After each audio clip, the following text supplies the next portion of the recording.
Entre 4 et 6 jours de retard. App TV. Jennifer Lawrence en bonus. Log Plus, Bad Buzz. Canne à pêche. Vendredi 4 novembre 2022. Fabrice Neumann. Benjamin Vincent. La quotidienne iWeek, épisode 272. Bonjour à toutes et à tous. Les nouveaux Apple TV arrivent en ce 4 novembre 2022. En tout cas, ils sont censés arriver, puisqu'Eli nous informe que comme pour les iPad Pro M2 et les iPad 10, les revendeurs qui sont obligés de passer par les grossistes et pas par Apple en direct, contrairement à la Fnac ou Darty, n'ont reçu ni les unités de démo ni les produits à vendre. Apple leur parle d'un retard de plusieurs jours qui pourrait amener jusqu'au milieu de la semaine prochaine. D'ailleurs, même la Fnac affiche à l'instant une disponibilité uniquement à partir du 8 novembre, autrement dit mardi prochain. Et Apple, également à l'instant, mentionne le 10 novembre sur l'Apple Store, sans retrait possible en magasin. Est-ce que c'est très sérieux, Fabrice ? Non, ça fait bizarre. Alors c'est l'épisode XY52 des retards d'Apple et des problématiques d'approvisionnement. Alors on avait évoqué aussi dans iWeek l'hebdo que probablement Apple avait des choix à faire.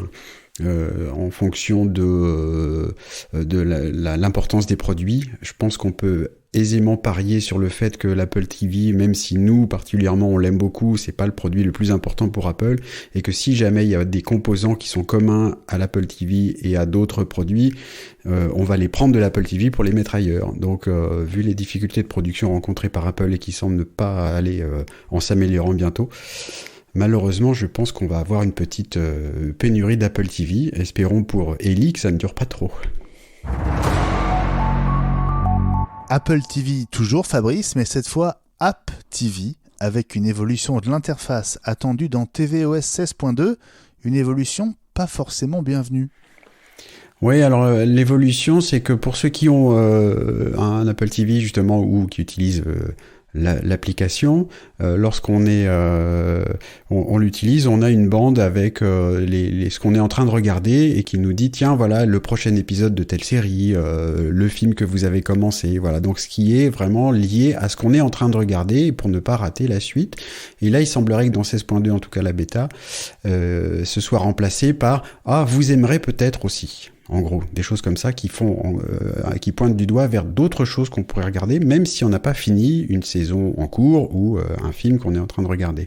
C'est un petit peu dommage, ça pourrait être considéré un peu comme de la pub pour d'autres choses. C'est aussi un peu le réflexe qu'on reproche souvent à Netflix ou à Prime Video, qui est de montrer autre chose qu'on pourrait aimer alors qu'on n'a pas fini de regarder une saison.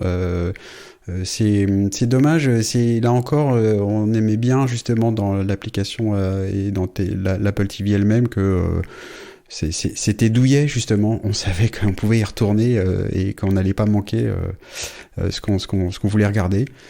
Espérons que ce soit juste dans la bêta, ou en tout cas que si c'est comme ça, qu'il y a un réglage pour qu'on puisse faire autrement. Apple qui confirme sa nouvelle stratégie de promotion des films Apple TV+, pour la sortie de Causeway avec Jennifer Lawrence. Apple offre en bonus l'un de ses films, dont le triptyque des Hunger Games, Fabrice. Alors c'est intéressant, malheureusement c'est une stratégie qui semble-t-il n'est proposée qu'aux États-Unis, c'est-à-dire que pour accompagner un film produit ou en tout cas payé par Apple, une partie de catalogue, d'autres films en rapport avec ce film-là sont proposés. J'en avais parlé dans iWeek avec des bonus, avec des films autour de la guerre du Vietnam pour la sortie d'un film dans le même domaine sur Apple TV+. Espérons que ça viendra en France aussi, dans d'autres pays, parce que en gros voilà, c'est ça, Apple peut piocher dans le catalogue d'iTunes pour dire tiens, pendant un temps limité, ces films-là vont être en accès gratuit, quelques films, 3-4. Je suppose que c'est des histoires de gestion de droits. Je suis sûr qu'EDQ est en train d'y travailler.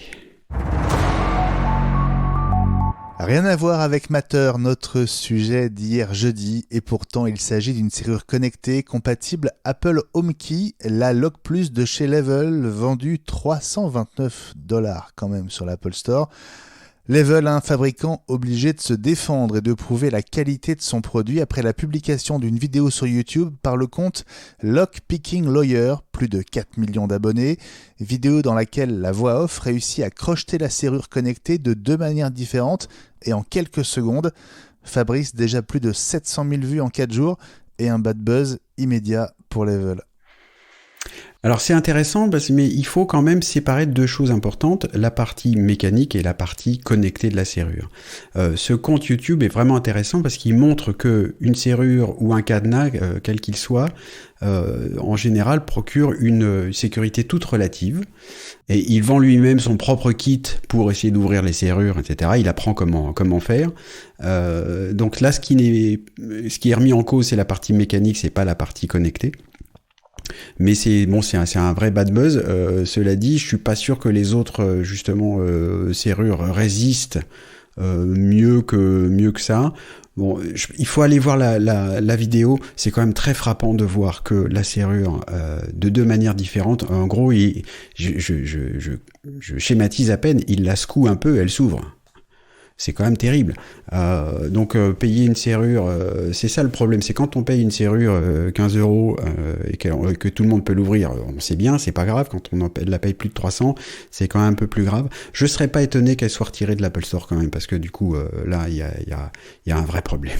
Et si le sujet de la domotique vous passionne, on vous rappelle notre spécial Matter, ce sera mercredi prochain dans iWeek, la semaine Apple. Et puis si jamais vous laissiez tomber votre iPhone et qu'il disparaissait dans l'entrebâillement des lattes d'un vieux plancher, sans moyen d'accéder sous la planche, eh bien un youtubeur du nom de David Kogan, à qui c'est arrivé, est parti à la pêche et après plusieurs tentatives infructueuses, avec plusieurs ustensiles et l'aide du patron, il a réussi à récupérer son iPhone en détournant de son usage, Fabrice, un accessoire de l'iPhone justement. Ça y est, on a enfin trouvé un usage au MagSafe. Je vais me faire attraper pour dire ça, évidemment. On va rappeler que c'est magnétique. Donc c'est magnétique, voilà. Donc il a pu partir à la pêche grâce à son chargeur et puis récupérer, tant mieux, son iPhone comme ça. Ouais, bah c'est rigolo. Faut aller voir la vidéo, c'est marrant. Et puis ça se finit bien. L'iPhone n'est pas cassé. Voilà, c'est très bien.